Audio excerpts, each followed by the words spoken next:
And that's how I got into the music business after watching Lil J. Right.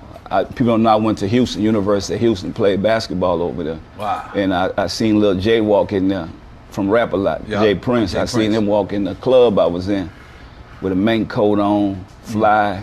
I said, man, what you do?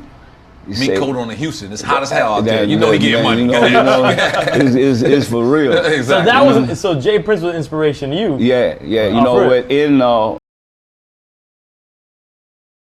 Uncle Luke from Uncle Luke from here. Yeah. You know who's independent too? That's true. I seen that, like them being from the South, everything was about the West and the East Coast. Right. And I said, man, if I'm a hustle, I got to hustle for the South. Wow. And nobody knew about New Orleans at that time. Right. And I just went hard by me living in Richmond for a little while. Right. Got a chance to see Oakland and San Francisco, seeing how they hustle in the Bay. Yeah, because they got their independent spirit heavy out there. Man, my OG was St. Charles, E40 on.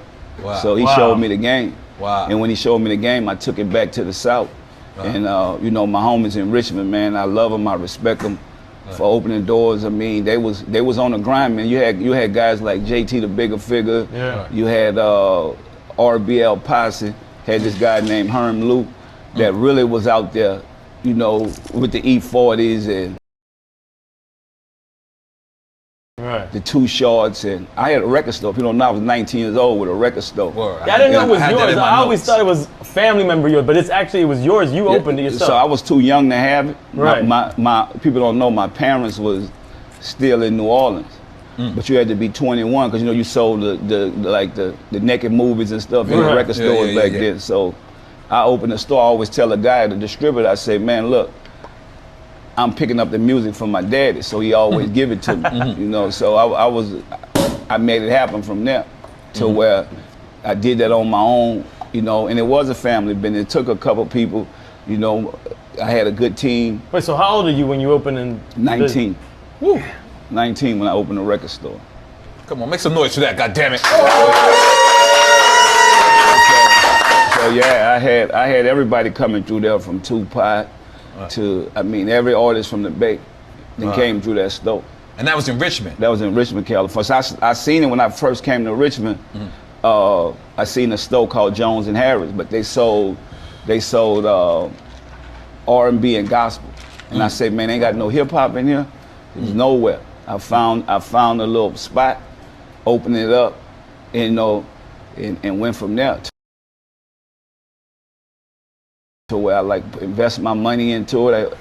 I had 10 grand from my grandfather's settlement, and just invested back in the stove, slept in the stove till I made some money. So people always think you got to have a lot of money. You don't have to have a lot of money. Right. You know what I'm saying? I had really nothing.